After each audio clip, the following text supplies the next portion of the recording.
challenger, Congressman Jim Renacci.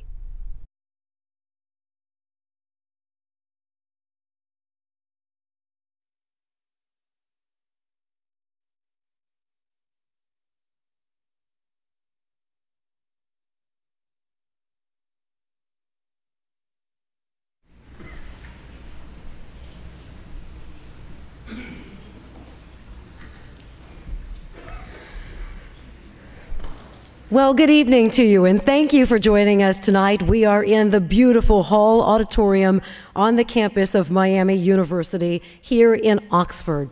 Tonight, WLWT and Miami are bringing you the third and final debate in the U.S. Senate race between incumbent Democratic Senator Sherrod Brown and challenger Republican Congressman Jim Renacci.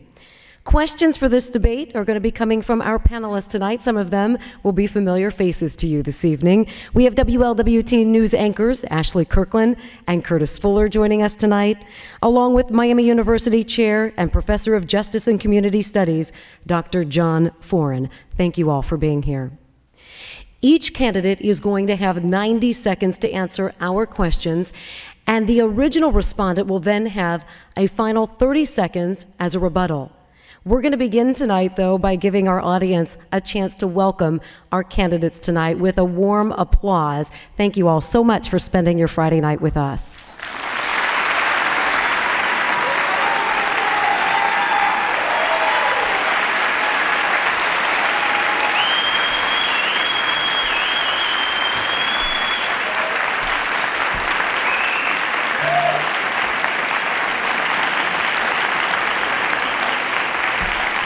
Auditorium is packed tonight, as you can see, with a very enthusiastic crowd. We want to get through as many questions as possible, though, tonight, so if you would now hold your applause until the end.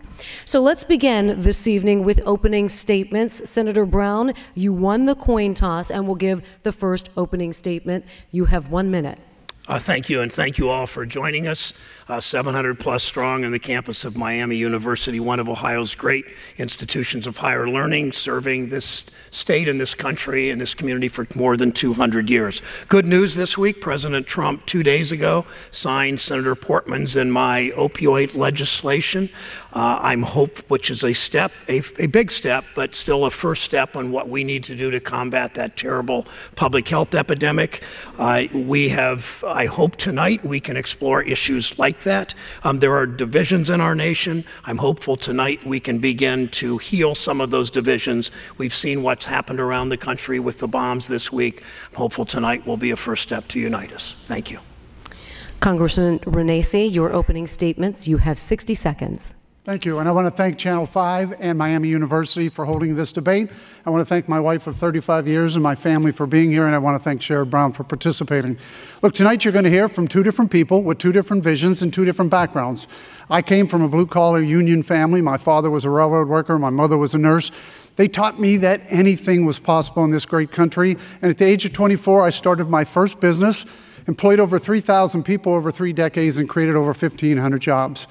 My opponent, Sherrod Brown, was the son of a doctor, went to a Ivy League school, and when he graduated, he went right into politics. And he's been in politics for almost 5 decades now, creating only one job for himself. Our visions, we're going to see, are different tonight. My vision will always be to make Ohio first. What you're going to find is my opponent's vision is to make Washington first.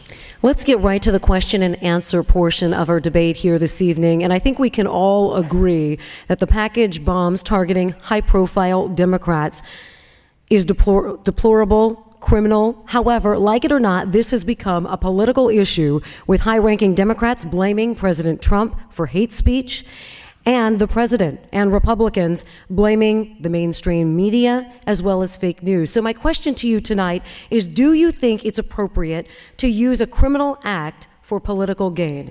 Senator Brown, you have 90 seconds. First, thank you. I neglected in my opening to thank my wife, Connie Schultz, who is here, and my brother, Bob, who is sitting with Connie. First of all, the police work on this was phenomenal, as was the work of postal workers and others who handled these bombs and did it safely. I applaud them. There are too many divisions in this country. I didn't plan this, of course. This mug was left on the stage for our water. I'm drinking directly out of the bottle, but this was the U.S. District Court naturalization ceremony held on one of Miami's regional campuses. It's a quote from Ronald Reagan. This ceremony was just held a month ago. The quote from President Reagan: "More than any other country, our strength comes from our own immigrant heritage and our capacity to welcome those from other lands." Think about President Reagan. Think what President Bush did the day after, I believe it was the day after September 11th, or within a week, he went to a mosque. I would hope that Congressman Renacci would join me in asking the president to lead us. I don't blame the president entirely for this, of course, but I do think the divisive rhetoric hurts us as a country. I'm hopeful that we can be more unified. I ask Congressman Renacci to join me in calling on President Trump to lead these efforts towards unity. Congressman Renacci, you have 90 seconds. Well, thank you. And again, look, criminal acts, absolutely not. A divisive rhetoric, absolutely not. And when it comes from both sides, it's truly an issue. We can't have this in politics. And it was one of the reasons why when I went to Washington, one of the first things I did when I was in my first hearing, when I started to hear Republicans and Democrats arguing with each other, and it came to me, I said, this is ridiculous. I did not come to Washington to sit here and argue with both sides. I came here to get something done. And that first week, I formed what I called the Bipartisan Working Group, because one of the Democrats walked over to me and said, look, there's an opportunity here. After I said, we can't keep going down this path, he said, I'd like to work with you and get that done. And we worked together, and now every week we have a bipartisan breakfast. I can tell you that bipartisan breakfast is the difference between civility and getting things accomplished. And I'm proud to say that that group's been able to get almost 15 different bills passed out of the House and Senate. I'm also proud to say that I have just as many Democrat friends as I have Republican friends. Our problems in Washington are not Republican and they're not Democrat. They're American problems that can be solved with American solutions, and I continue to want to work across the aisle to get that done. Senator Brown, you have 30 seconds for a rebuttal. Yeah, I would hope that Congressman Renacci would, in fact, join with me in calling on the president. Breakfasts are fine. You can always get congressmen and women to show up for free breakfasts and talk about bipartisanship. But let's see what you do. And this debate will show all the efforts when I've teamed up with Senator Portman, when I've teamed up with Senator Capito, a Republican from south of here, or Senator Todd Young on steel issues, a Republican just 10 miles west of here, or Senator McConnell or Senator Paul just south of here. But the fact is, this is more, these are bombs, these are attempted murder, these are attempted assassination. The divisive comments coming from too many people in politics, calling people's names, shouting, lock her up at rallies. I wish we could tone it down. I wish the president would lead to help Congressman Renacci and me do this. Thank you. John Foran, you have the next question. All right, thank you. I would like to ask both of you a question about Medicare. The trustees of Medicare recently announced that the Medicare Hospital Insurance Trust Fund, which funds Part A of Medicare, will run dry basically in 2026, which is 3 years earlier than had been projected just last year. And polls tell us that lots of Americans are worried about health care generally and worried about Medicare specifically in some cases. So first, Congressman Renacci, can you explain your plan for addressing this funding problem in Medicare? For instance, do you support changes in eligibility requirements or perhaps higher taxes, or what is your approach to that? And Senator Brown, what is your plan? And should we be talking about possible expansion of Medicare before addressing the long-term systemic funding problem? So, Senator Renacci or Congressman Renacci? Well, thank you for that. And look, I appreciate that.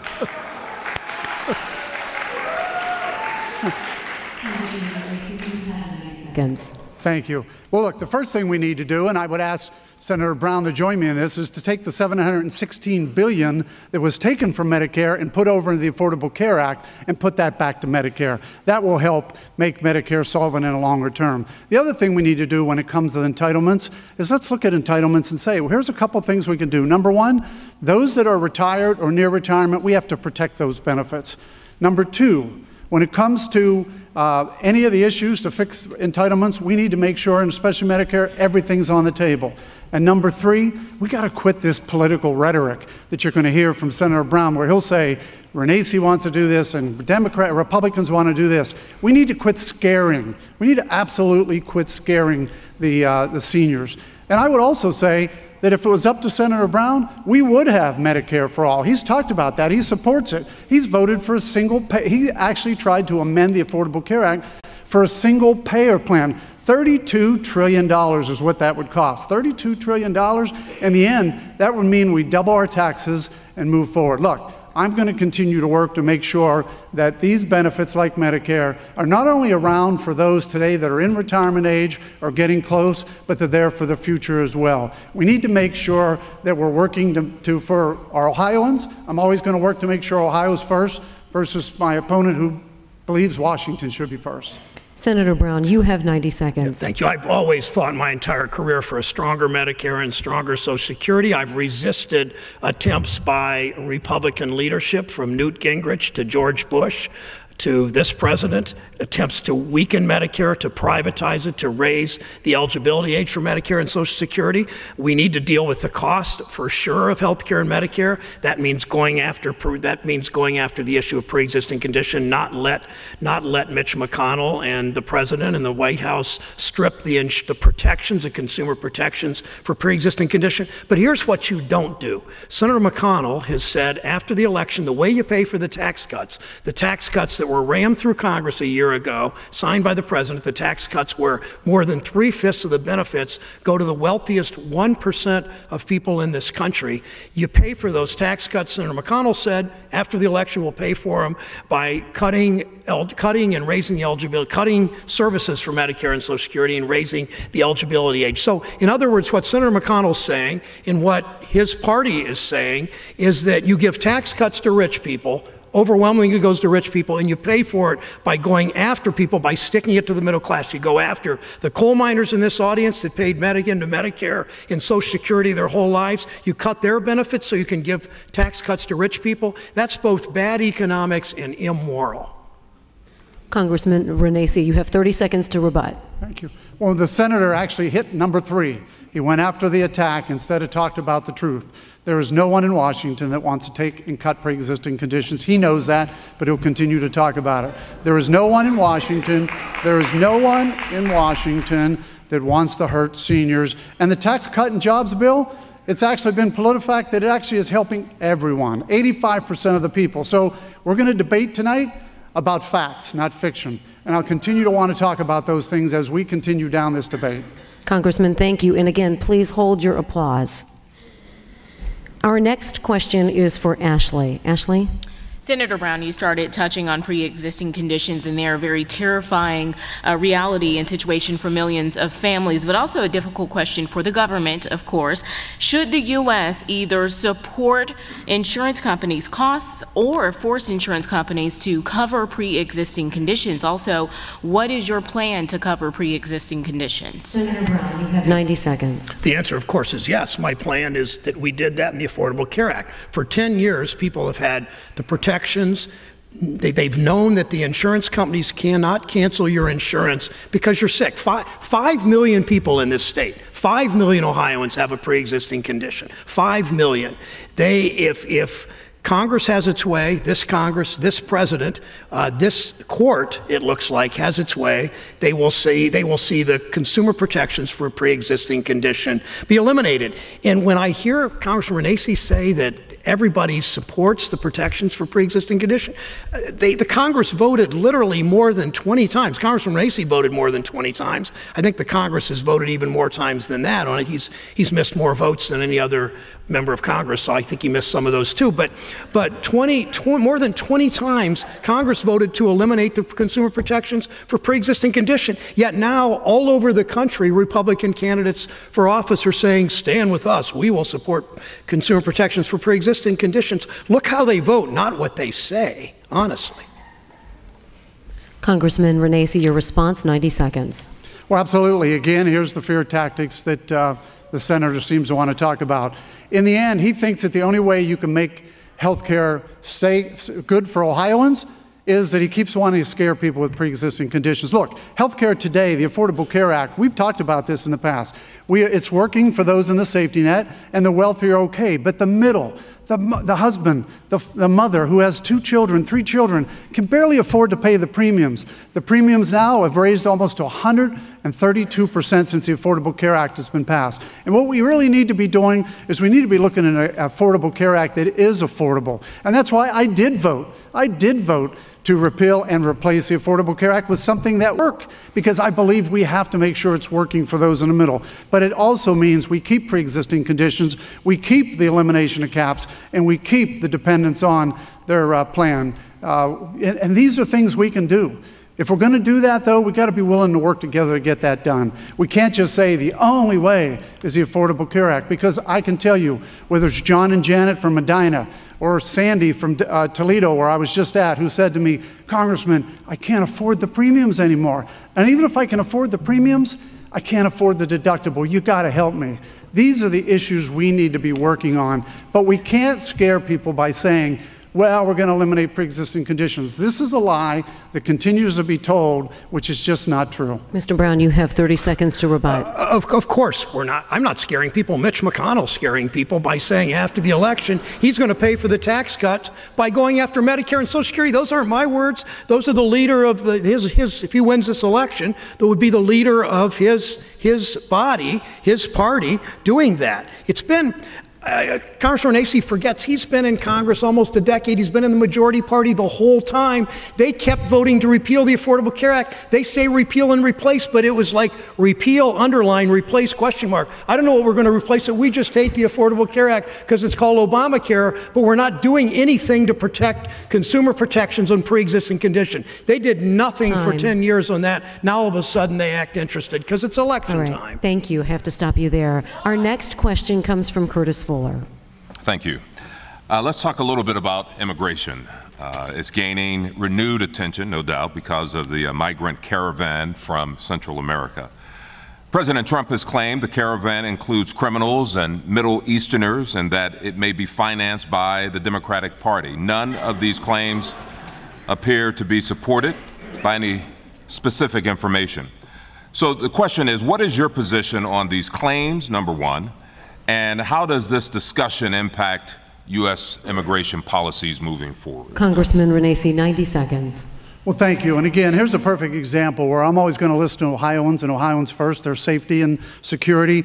My opponent, he'll support illegal immigrants first in this case. And here's the reason I say that. I do believe we need a wall. I believe we need a wall, and again, we not only need that wall, we need to make sure that we have an immigration system that works. If it was up to my opponent, we would have no wall. His party believes that we should not have ICE, and he supports sanctuary cities in Ohio. So when it comes to the caravan, he would love for everybody to just come rolling into Ohio and be here in a sanctuary city. The difference is we have a broken immigration system that needs to be fixed. We need to be able to look and change this, and it's Congress's fault. There's no doubt about it. My opponent's been in Congress for 25 years. He had the House, the Senate, and the presidency, and they didn't touch immigration. We have an immigration system that's broken. When it comes to the people in the caravan, look, America is a sovereign country, and America does believe in bringing people in, but there's a legal way to come in. There's an absolute legal way to come in. And coming in a group of people in an invasion type issue, that's not the way to do it. What we need to do is make sure that we work to get that done. I will promise you this, as your next senator, I will work to make sure immigration is a priority. I will make sure that I'm working for Ohioans and Ohio first, not as the senator would be, which is for illegal immigrants first. By the way, he also said last week that all those people that were here illegally because they were working, they should be able to stay here. That's just not fair either. Senator Brown, 90 seconds. Thank you. I take a backseat to nobody in my interest and support and advocacy for a secure border. I teamed up with Senator Portman, who grew up in the next county, to make sure that we can do everything we can to keep fentanyl and carfentanil out of the border, the so-called Interdict Act. We're doing other kinds of things. But I believe we can pass legislation. I believe we can protect our border without tearing children away from their families. A new report today on another couple dozen children that are unaccounted for, who have been ripped away from their families at the border. Is that what we stand for as a nation? It occurred to Connie and me that children, we have 7 grandchildren. 4 of them are under the age of 4. It occurred to us that children under 4 don't even know the names of their parents and the city in which they live. And we've separated those families and not accounted for those children. So we can secure our borders without ripping children from families. And Congressman Renacci said it's Congress's fault. Well, yeah, it is. Not that we've not fixed this. The Senate 4 years ago, passed a bipartisan bill, good, strong bipartisan bill. Senator Portman, I believe, voted for him, not positive I did. Got 70-some votes in the Senate, more or less. We passed that bipartisan bill, turned it to the House, and all they wanted to do was demagogue it. A Republican majority in the House would not pass an immigration bill that was bipartisan, that would have been a path to citizenship, make them earn it. Those 13 million people who are here undocumented would have secured even more strongly the border, would have done all the things that we all talk about and around which in this country there is consensus. Mr. Renacci, 30 seconds to rebut. Thank you. Well, Senator Brown, if you take a back seat to no one, I want to know who's driving that car, because it's definitely not Ohioans, and it may even be illegal immigrants. Look, the senator keeps talking about his work with Senator Portman.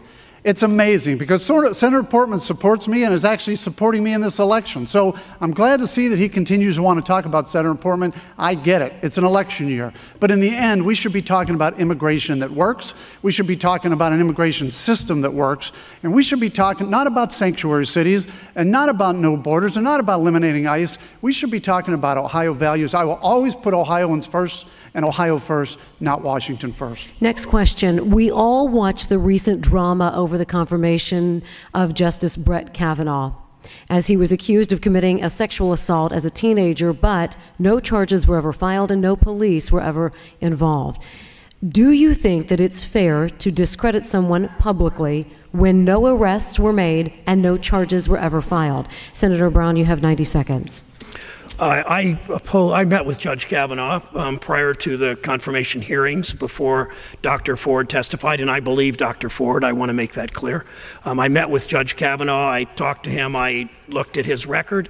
I made a decision prior to the hearings to oppose him because he clearly in his career and in his writings, even though we could get little information about him because the White House and the Senate leadership blocked most of the documentation of his career, it was clear that he put a thumb on the scale throughout his career. He's put a thumb on the scales of justice, supporting corporations over workers, supporting Wall Street over consumers, supporting health insurance companies over individual American patients who have pre-existing conditions. So it was an easy choice for me to be no. I thought he didn't have the temperament and demeanor in those hearings.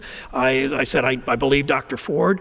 I believe that we should have done more investigation of his background, not just in terms of that allegation, but in terms of other things he had done, in terms of his writing as part of the Bush White House. It was a partisan spectacle where Republican leadership jammed that confirmation through the Senate. It was a bit of embarrassment to the entire United States Senate. Congressman Renacci, you have 90 seconds. Well, look, I've said it was a travesty and an embarrassment to the United States Senate. I also said that, look, the Democrats set a standard of conduct where they said an unsubstantiated claim. Something that's unsubstantiated means that that individual or any individual cannot serve on the Supreme Court. I've said this time and time again. If you're going to set that standard of conduct, you better set it on yourself. And that's why I've said time and time again, we have a senator here in Ohio who has not even met that standard of conduct. No man should ever raise their hand to a woman, number one. Number two, forgiveness does not mean it didn't happen. Number three, when you have court documents, when you have documents that substantiate things like abuse, that tells the story in itself. Number four, when you ask another senator, as Senator Brown did, to step down because of sexual assault, senator needs to look at himself. I've said this time and time again. He does not get grandfathered in for his history. He has asked others to step down. He should be stepping down too. Domestic Domestic Please. I need you to be, please do not interrupt. Domestic abuse is a public issue that, because people want to make it private, is what causes it to continue. Senator Brown, I know you want to respond. You have 30 seconds. You said you bring it up time and time again. You do. My former wife has asked you to stop attacking my family, to stop attacking our family. She is a supporter. Newspapers all over the state have asked you to stop running these kinds of ads and have asked you to stop making these kinds of attacks in every single debate. Congressman Renacci, you should be ashamed of yourself.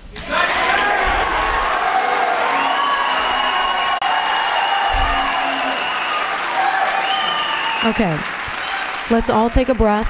Let's all take a breath here. Okay, we're going to have to ask people to leave if you're not going to remain silent, please. Let's take a breath here. We're going to switch topics now, and our next question comes from Dr. Foran. John?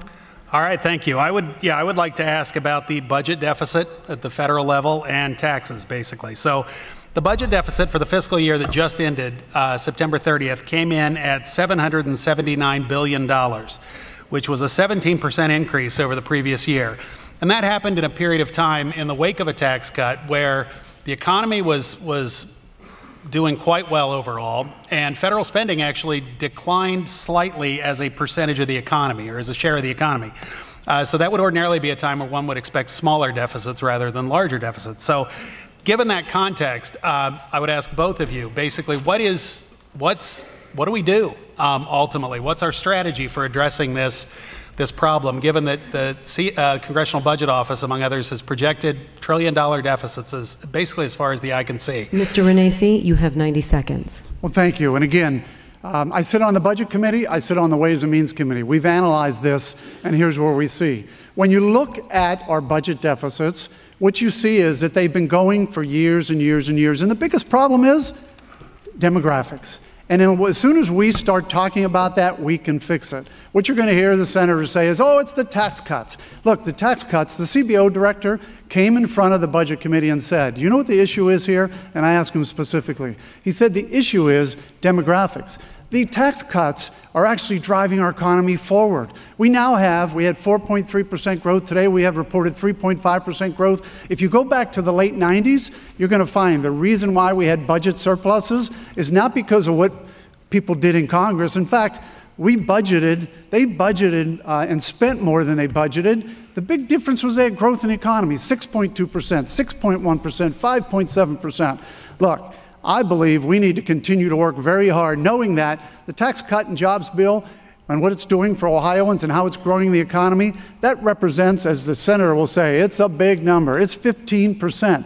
The truth of it is 85% of our deficits are demographics. And what we need to do is have people that aren't career politicians like my opponent, who has been in Washington way too long, worried about the next election instead of next generation, realizing that we have to make sure, number one, we protect those entitlements and we protect those that are retirement age or near retirement age, but at the same time we realize we have to change and make sure that those entitlements are around for the future, and we have to be willing to look at everything and quit saying, you know, the things that are trying to scare these people, especially seniors. Nobody's going to take seniors' benefits away from them. What we need to do is make sure that those benefits are available for those 30 and 40-year-olds when they become seniors too.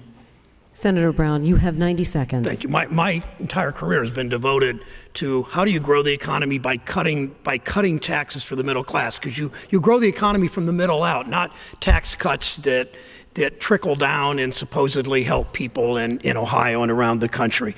3/4 of this tax cut goes to the richest 1%. We all know that. But here's what happened. I went to the White House with a dozen senators. I presented 2 bills to the President of the United States. One was the Patriot Corporation Act, which says if companies do the right thing, pay their workers well, do their production in the United States, they get a lower tax rate. In addition, I presented the Working Families Tax Relief Act, which focuses on tax cuts for the middle class. handed the bills to the president. He said he liked them. Then the meeting started in the majority leader's office, in Mitch McConnell's office, in Paul Ryan's office on the House side. The meeting started, and this turned into a 3/4 of all the tax breaks went to the wealthiest 1%. But you know what? People that Congressman Renacci went to Congress to help. The billionaires and the millionaires, that's who this tax bill was written for. And maybe it's no surprise. I mean, Congressman Renacci, as well known around the state, Congressman Renacci had $13 million in income that he failed to report, that he wasn't going to pay taxes on, claiming a loss. And the Ohio Tax Commissioner went after him, made him pay interest and pay a lot of taxes on that $13 million. So I understand why he wants tax cuts for the rich, because he benefits, but my country doesn't benefit on those kinds of tax cuts. Congressman Renacci, 30 seconds. Well, maybe a senator needs to pay attention, because WT actually said that his statement that he just talked about me and taxes was absolutely false. And he needs to start paying attention. But that's okay. I understand he's going to continue to have those false statements. Let's really look at the issue here. He can continue to talk about, by the way, he also said my entire career has been, well, guess what? He's failed, because his entire career, he's added about $17 trillion to the debt. So if we're going to fix things, we need to be able to work together. It's about growth. It's about working with this president. It's about making sure our economy's growing, good jobs are available. I'm going to continue to work to make Ohio first. He's going to continue to work to make Washington first. Ashley has a question directed first at Senator Brown. All right, so we seem to have two distinct ideas about job creation, and a corporate first plan with tax cuts in hopes of spurring growth in the economy, and a worker first plan with higher wages in hopes of overall economic growth.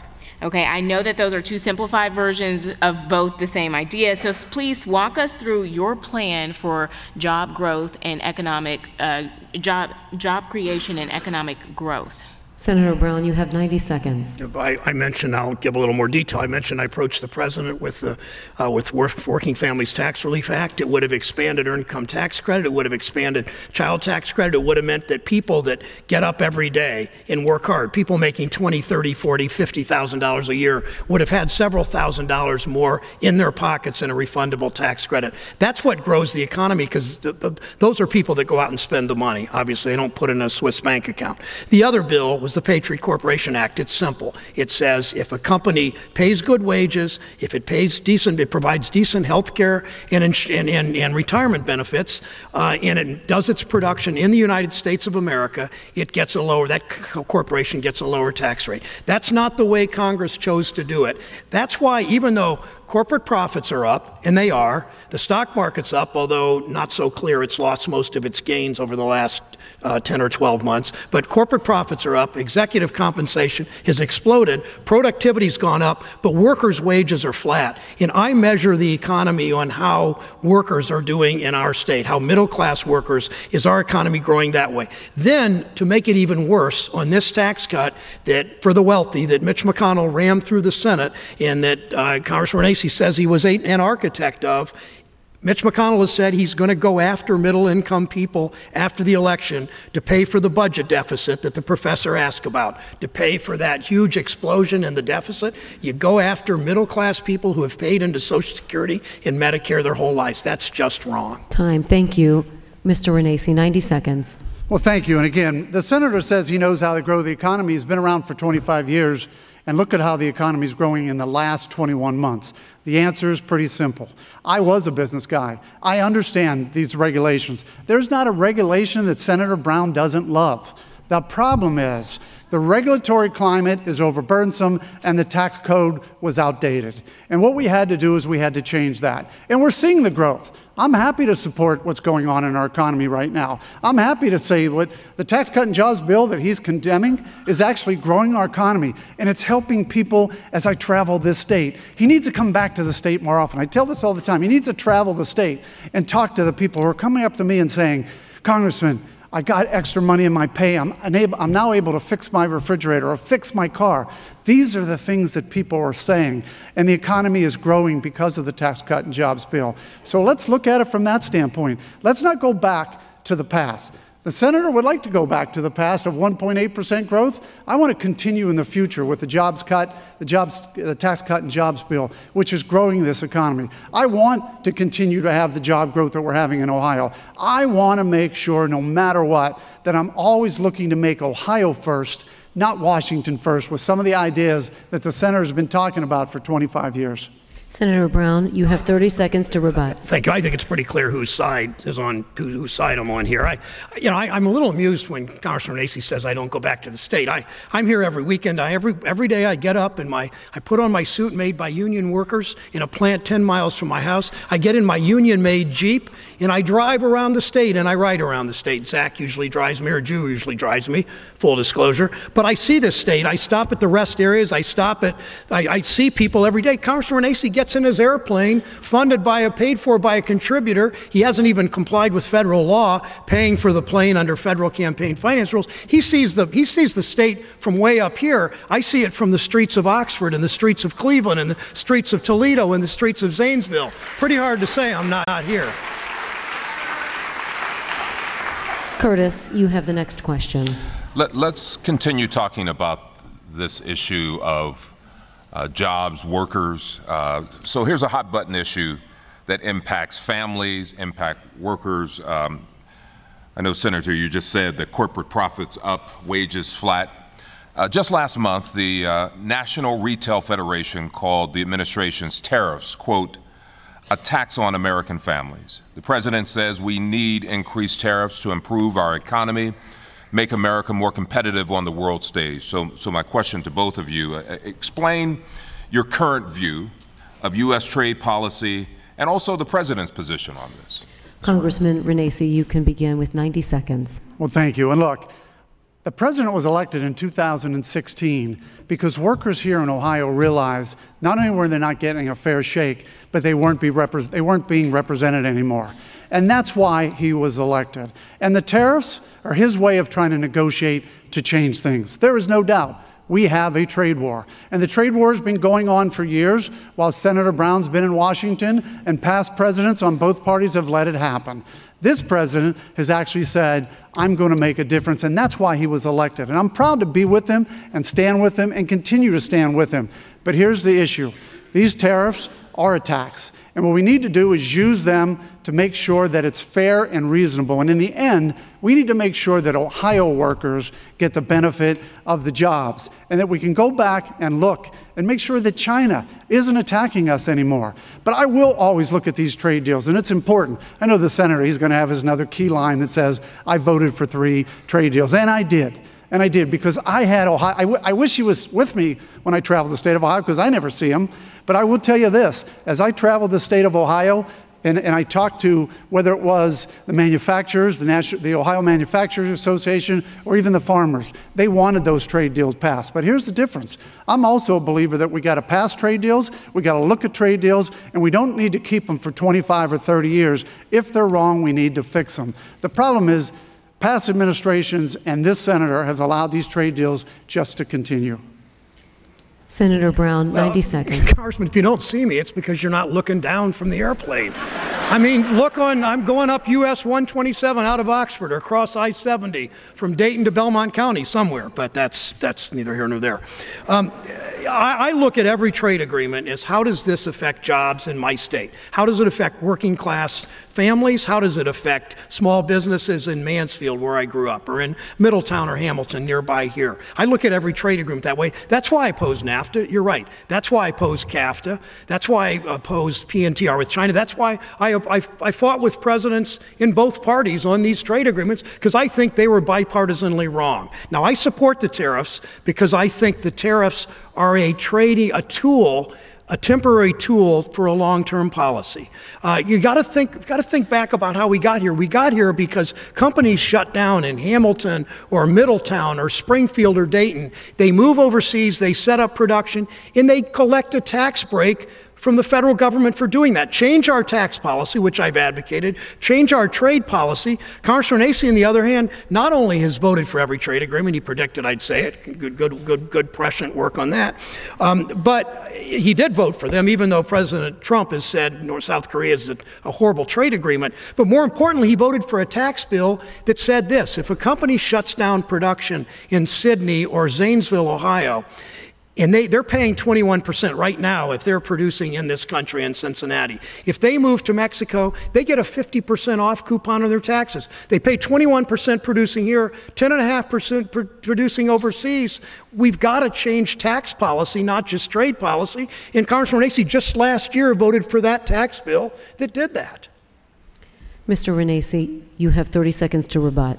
Well, thank you. And again, I've asked the senator to debate me on the tax bill because it sounds like he doesn't understand it. Companies are not getting a 50% tax break. What he needs to realize and read the tax law is they weren't paying taxes before. The current tax bill actually now brings more taxes in. So he needs to understand the tax bill before he starts talking about it. It's one of the reasons why I know he wouldn't debate me on the tax bill. And if he wants another debate, I'm all in on that because I'm going to continue to always worry about Ohioans and trying to make Ohioans first.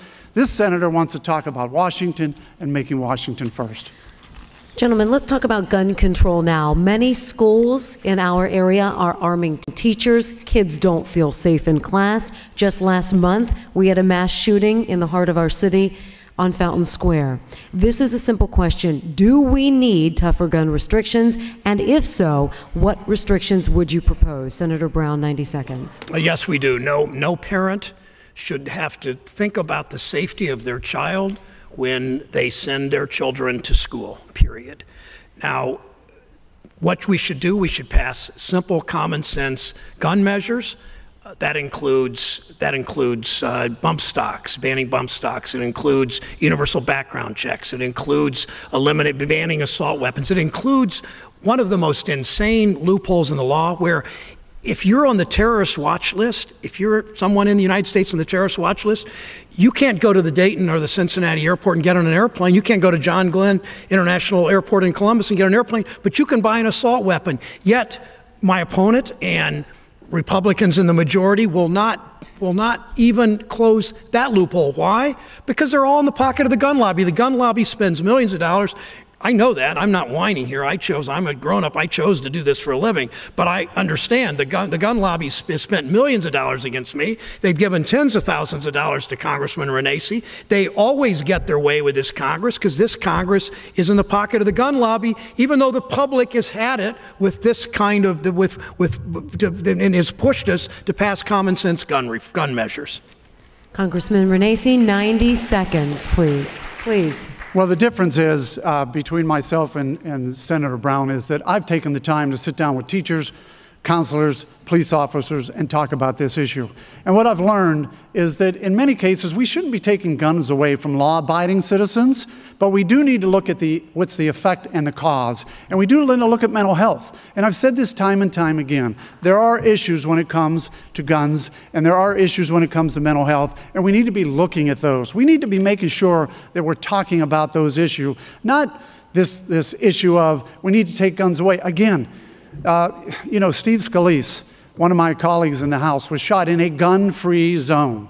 How much more can you take away other than a gun-free zone? And yet he was shot. The problem is we have to make sure we're talking about the individual who shot my colleague Steve Scalise and the mental health issues that we're starting to neglect and have been neglecting. We need to be able to start thinking of Ohioans, making Ohioans first. And when it comes to lobbyists, there's probably something that my opponent doesn't take a back seat to. He's collected over $27 million from all of these lobbyists. And again, that's the big difference. Senator Brown, 30 seconds. Yeah, there's two things you can always predict will happen after another awful mass shooting in our schools. You can predict Republicans to say, my thoughts and prayers are with the families, and they are, and mine are too, and you can predict that they will say, it's all about mental health. Of course, we send our thoughts and prayers. Of course we support mental health, but that's as far as they'll go because that's as short as the gun lobby leash is around their neck. The fact is that this same crowd that says we've got to do something about mental health, voted 20 times to cut back on Governor Kasich's expansion of Medicaid. That's why Richard Cordray is so important in this governor's race, because he's going to keep the Medicaid expansion that apparently Attorney General DeWine and Congressman Renacci want to take away. Thank you. Our next question comes from John for Congressman Renacci. All right, thank you. Since we're here on a college campus, let me ask a question that's of interest for some of the students in the audience. And that's the issue of student loan debt that's been characterized by some analysts as an emerging crisis. Basically, currently, roughly 1.7 million Ohioans are carrying student loan debt. And in the aggregate, we're talking about $53.5 billion, according to recent estimates. Ohio is ranked 7th in the country in total student loan debt. And so, given that context, and the fact that student loan debt is now higher than any other form of debt, consumer debt other than mortgages, is this something the federal government should address? And if so, how should it be addressed? Mr. Renacci, you have 90 seconds. Well, thank you. And yes, student loans does need to be addressed. And the issue is, look, there's nobody that understands it better than me. I had a student loan, and I worked a number of jobs to go through college. So I understand what it means to take out that debt. I understand what it means to have to pay that debt. But we have to look at the process. I've said this all along. I was in Youngstown the other day, again, driving through, and didn't see the senator, as he says he's all around. But I was in Youngstown, and I was talking to an individual who said to me, I could get over $150,000 in student loans when I was in college, but now that I'm starting my business, I can't get a $40,000 debt. That's an issue. That's a problem. So we need to make sure that we're looking at student debt. At the same time, we need to make sure that we're talking to students, because sometimes if you're running up $150,000 worth of debt for a job that's only going to pay you $25,000, these are issues we need to be talking about early. And the other thing is, sometimes everybody's not meant to go to college. There are a number of people who have taken out student debt, realized college was not for them, and then they're stuck with those things. These are things we can change early on, and making sure that in high school, counselors are talking about opportunities, jobs, what's available, and again, in the end, for those that do go to college, we need to make sure that we're looking at that student debt. The difference between me and my opponent is, again, I'm going to always look toward Ohioans first.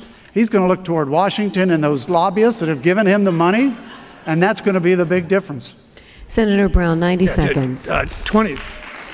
Just to make clear, 155,000 contributors to my campaign, an average of $42. I have to remind Congressman Renacci of that every debate. The problem, I mean, student debt is a terribly oppressive burden on far too many young people. It means they may not be able to start the business they dreamed of. It may mean they delay getting married or having children. It may mean they can't buy a home. It's a terrible affliction we've put on that generation. In Congress and our state legislature, our state government has a duty to fix it. The problem, Columbus is so corrupt with the money that the entire state government in Columbus has robbed money from public education through ECOT, through a whole host of other kinds of privatization schemes. So we're not spending enough money on public education from state government. We're not investing. That causes higher tuition rates at Miami and Kent State and everywhere else. But when we could do something about it in Washington, we had legislation, we had an amendment on the floor that would have reduced the interest rate on 25 million student borrowers. 25 million would have had lower interest rates. What Congressman Renacci do? He chose the banks over the students. He chose the banks over the students. That's what we've seen far too much in this special interest government that we've seen in Washington that cares way more about corporate interests than it does students, than it does voting rights, than it does the environment, than it does to working families in this great state of Ohio. Mr. Renacci, you have 30 seconds to rebut. Well, I just found another thing that disqualifies a senator from being a senator. He just calculated 155,000 times 42. That gives you $6 million. I want to know where the other 21 million came from. Look, this senator has taken hundreds of thousands of dollars from banks and financial institutions. And because of that, he makes his decision based on the dollars he receives, not on Ohioans. I can tell you time and time again, I am always going to work toward making sure I put Ohioans and Ohioans first, not lobbyists in Washington first. Ashley, you have the next question. Okay, I think we can all agree that this has been a brutal campaign.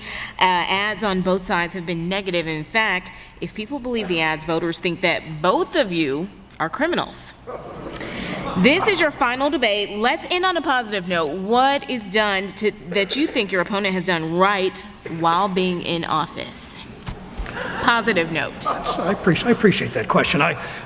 First of all, I'm the only person in this race that's actually run positive ads on television. I've run a number of positive ads about workers, about health care, about my dog Franklin in puppy dog treats from China, all of those things. But here, I'll say something nice.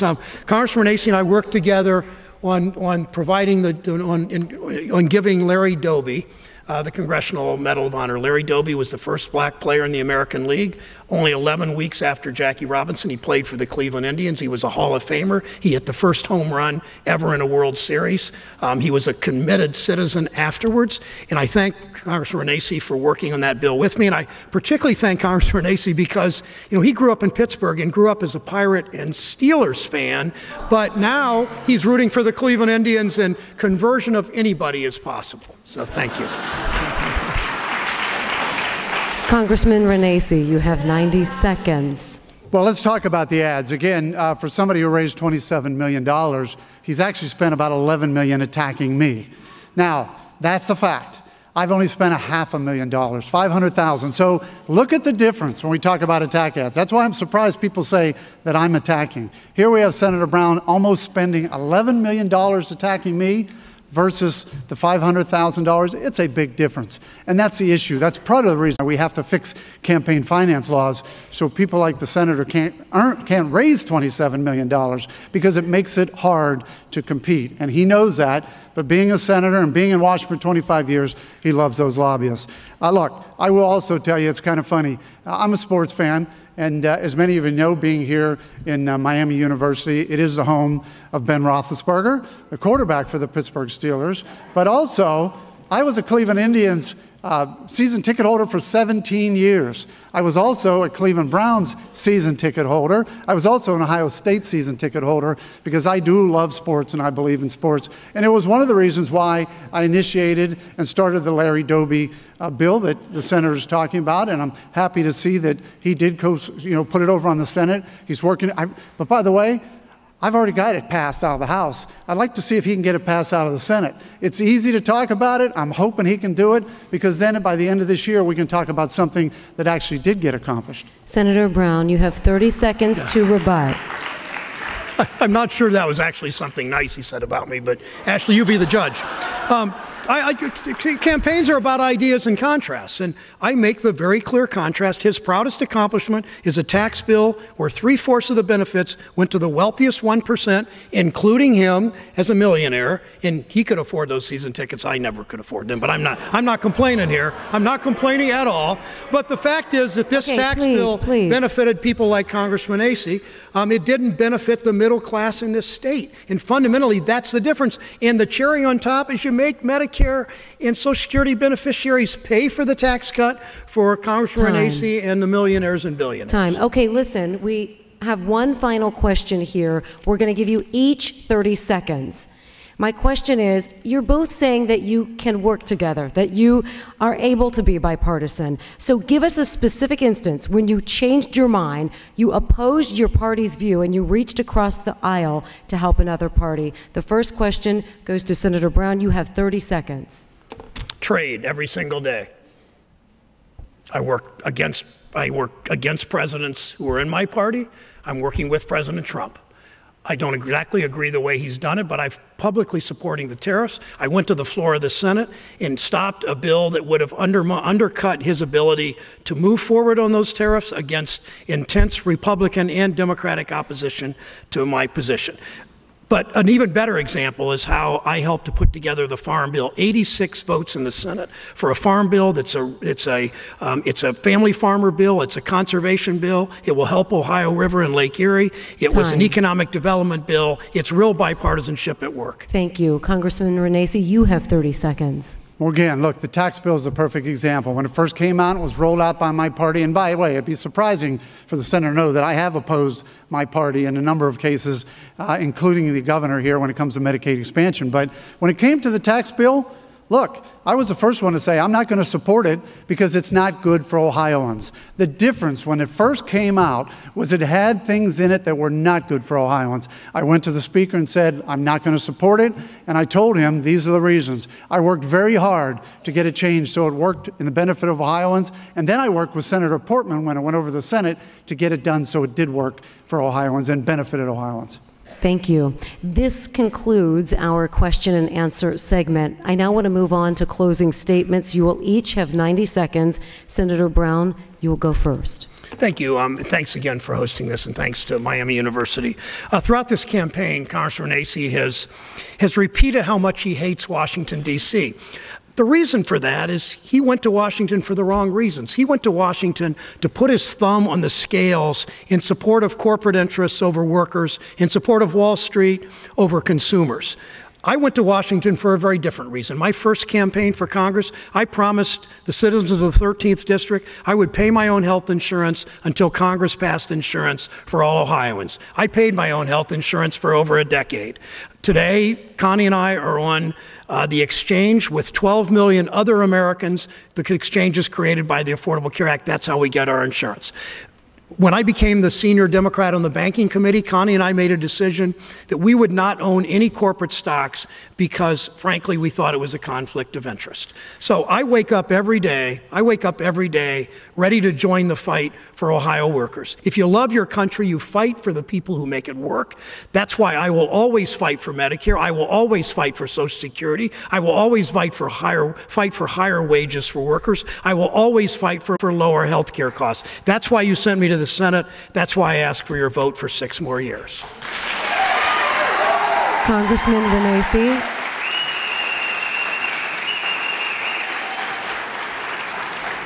Congressman Renacci, you have 90 seconds.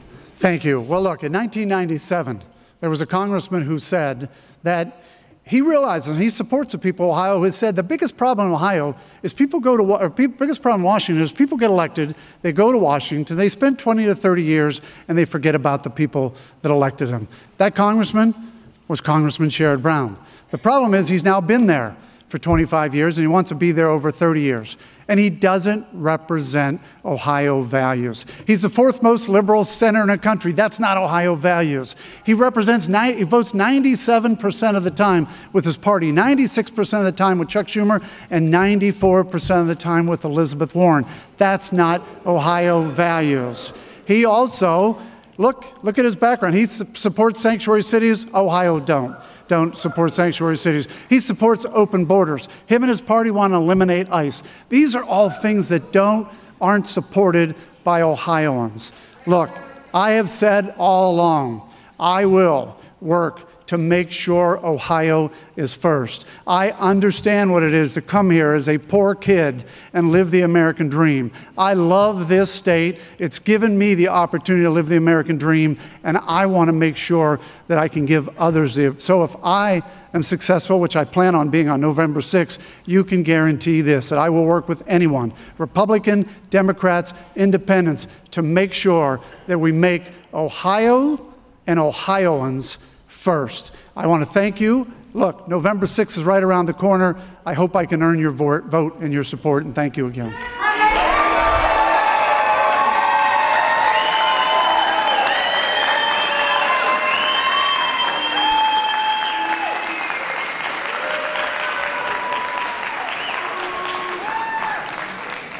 That concludes a very spirited debate and a very enthusiastic audience that we've had here tonight. Thank you. 1 second. That concludes our debate for you tonight. A special thank you to our partners and our hosts tonight here at Miami University. We could not do it without them tonight. And as we leave you, we do invite our audience in thanking both of our candidates tonight for being a part of this very important discussion of the issues facing our state and our country. Thank you so much for being here tonight and for watching WWT. I'm Cherie Palello. Thanks for joining us.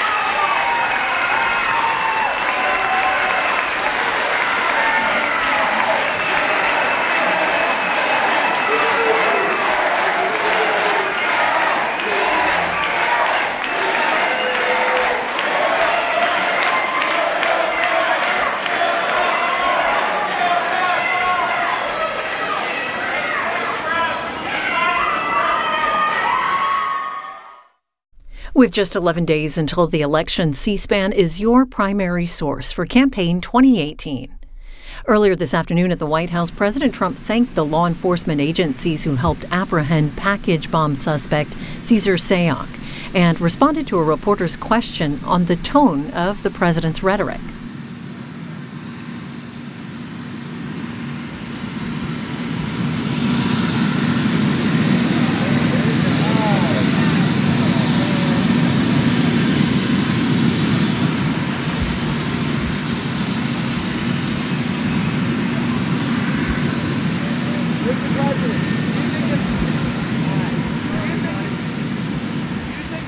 I just want to compliment law enforcement for having done an incredible job. The FBI, Secret Service, so many. I mean, they just got together and did a fantastic job, like finding a needle in a haystack. So I want to congratulate them. As you know, I think everybody wants to congratulate them. But they did a fantastic job. I'm going to North Carolina right now. It's raining, so if you don't mind, I'll step out of the rain. But we're very proud of law enforcement.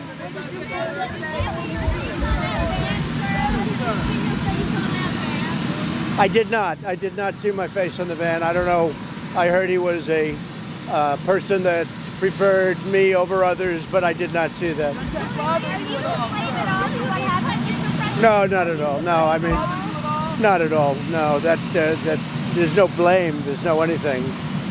If you look at what happened to Steve Scalise, that was from